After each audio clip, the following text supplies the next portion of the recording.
Can you see me? I think that's a bit funny. They don't give me the time to set it up. So I might be a little funny. Oh, okay. I'm setting my headset. And this is my...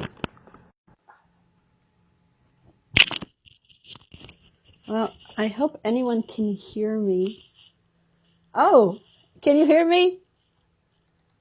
Yeah? Can you hear me? Oh, hey, thank you for joining me. I haven't been here forever. Forever and ever and ever. Oh, beautiful. You can hear me, so I can go now. Okay, so if you watch me the first time, hello. If you watch me the first time, you have never heard about me or me talking. So my name is Ravital Chasson-Achum, and I'm a transpersonal and business development coach. And today I came here because there was something really, really burning. Thank you. There was something really burning in my bones that I wanted to share with you. Thank you. I was invited to a conversation, a local conversation that we had on Zoom today of local women from where I live in Maryland, United States.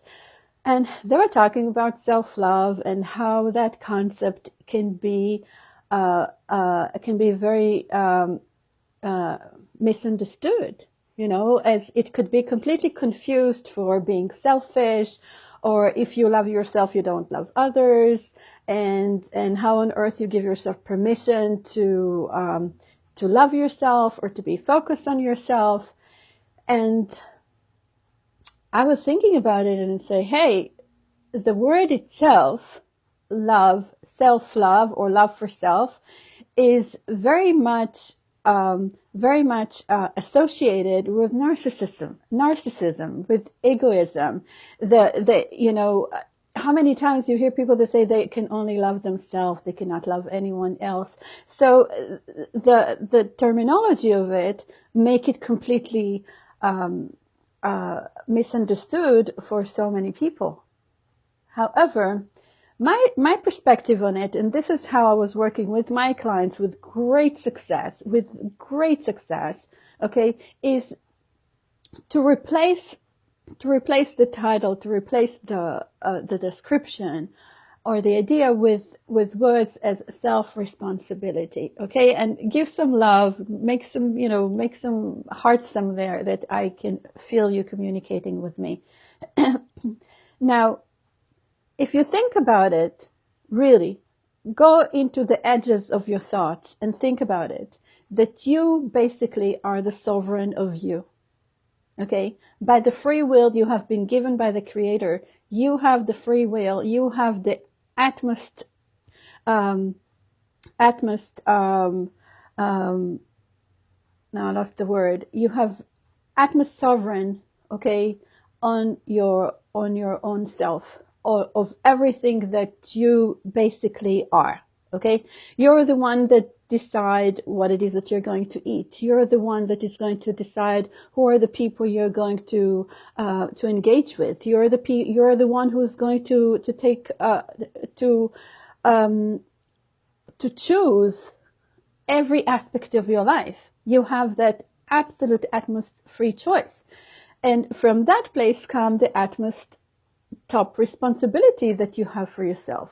So you have the responsibility to decide what's going to be the right food for you, okay? And if it's the right food for you, there is love over there, okay? Because you nourish your body with the right food, okay? When it comes to your relationship, you want the relationship to be the most supportive to you, okay? That just makes sense, Think about yourself as, let's say it's something completely technical. Think about yourself as a wheel, okay?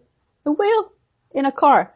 If you are the wrong wheel for that car, okay, or your car, doesn't have the right wheels, that vehicle is not going to go too far, Okay, the same thing with the people you accompany yourself with. Okay, if they are not complimenting you, you're not working in harmony together very well, you're basically irresponsible because you cannot go too far with those people. Okay, you see, so if you are replacing the word self-love with self-responsibility from that higher perspective, you're going to find yourself very much loving yourself, because no one is sovereign over you. You are the sovereign over yourself. You have been anointed, okay? You have been designated to be you, okay? So by that virtue, you have the sole responsibility, the utmost responsibility over yourself. You're the one who makes those ultimate choices for yourself. You see? So now I'm going to go to the next phase of it, and I'm going to share with you that I had a very beautiful conversation with one of my new Facebook friends and someone who I met in the local group lately. And this woman is psychic, just like me, you know. Even she was opening to it very, very early in her childhood. And today, the first thing that she was talking to me, she was telling me about her physical condition, you know, which is a medical condition. And as we continue talking, I have realized that I had this realization that she became so sick because she was not able to communicate her truth with other people. So you see, this is where your self-responsibility comes to play, that you have that awareness that if you are not being true with yourself and true with others, because you feel that the majority aspect of yourself, let's say the main dish, okay, of you is something which is not palatable for most people around you. You just have to deliver the side dish, okay, over and over, as if it was you or the only part of you. Basically, you're putting on hold the main aspect of yourself. And if you're going to put on hold the main aspect of yourself for long enough, basically, you're going to terminally ill your body, okay? Because whatever you don't use, if you don't use it, you lose it. Okay? So here, I'm talking, if you're not using the majority of who you are, basically you're going to lose it. So this is another aspect of your self-responsibility coming to play. Your self-responsibility is to give yourself permission to truly express who you are and express yourself. I consider to be someone with a very bold nature, because I'm saying right away that I'm psychic, that I'm clairvoyant, that I'm a coach, and blah blah blah, all the things that I'm that I am, okay, openly. But honest to say, I don't see any other choice about myself. What I'm going to say, that I'm a mathematical genius? I'm not. What am I going to say about myself? That, you know, that I'm a corporate employee? That's not my nature. I cannot be someone I'm not. You see? And if I have to deal with rejection about it, it means that I'm just around the wrong people. So I have to go and see some other people. And as far as I'm concerned, I'd rather be by myself than rather with the wrong people, which is going to turn me off. You see?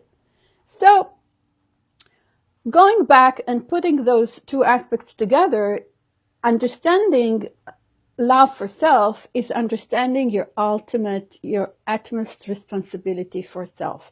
And your utmost responsibility for self is to keeping yourself healthy, keeping yourself with the right relationships, keeping yourself, you know, keeping yourself with the right,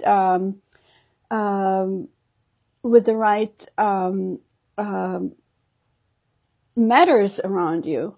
I have been distracted because I was watching something on my screen. You see? So I can talk forever about this. If you have any questions, if you want to share your perspective with me, I will be far more than just happy to respond to it. However, I think that little principle that I'm saying, that if you replace love for self with self-responsibility, but it is really responsibility for self, you're going to crack that code very, very, very easy. So this is for today. I have plenty of stuff to share with you. And if there's anything in particular you want me to answer, please write it in the comments. And I'll see you as often and as quickly as I can. So that's for today. Have fun, and I'll see you next time. Bye-bye.